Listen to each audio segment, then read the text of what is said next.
یہ واقعہ ہجرت مدینہ کے بعد کا ہے اور آج میں آپ کے سامنے وہ واقعہ بیان کرنے جا رہا ہوں جب دنیا نے پہلی مرتبہ اذان کی آواز سنی۔ ہجرت کے بعد ایک نئی ریاست کی بنیاد رکھ دی گئی تھی، مگر ایک اہم مسئلہ سامنے تھا: نماز کے لیے لوگوں کو کیسے بلایا جائے؟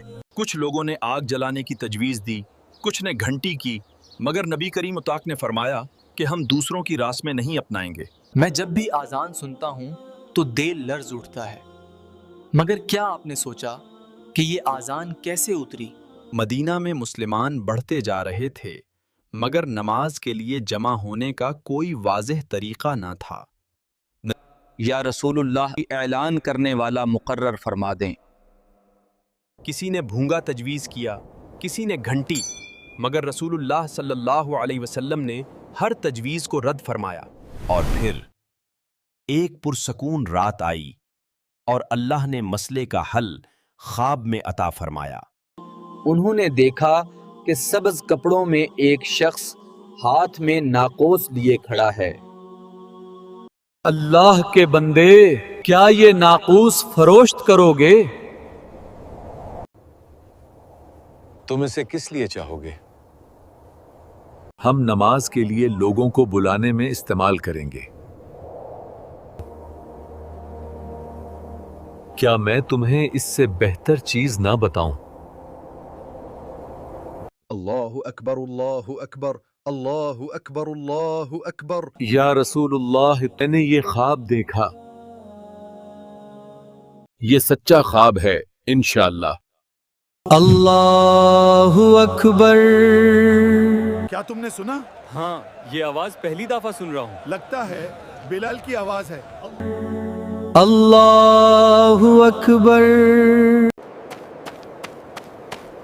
یا رسول اللہ صلی اللہ علیہ وسلم، مجھے بھی یہی خواب دکھایا گیا ہے۔ یوں ثابت ہوا کہ اذان اللہ کا الہام ہے۔ اب آئیے اذان کے معنی سمجھتے ہیں۔ اللہ اکبر، اللہ سب سے بڑا ہے۔ اشہد ان لا الہ الا اللہ، توحید کی گواہی۔ حی علی الصلاۃ، آؤ نماز کی طرف۔ حی علی الفلاح، آؤ کامیابی کی طرف۔ اس دن مدینہ امید سے بھر گیا تھا۔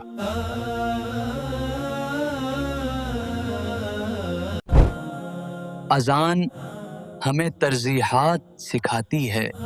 دنیا چھوڑ کر رب کے حضور چلے آؤ۔ امام غزالی فرماتے ہیں کہ اذان پر کام روک دینا ایمان ہے۔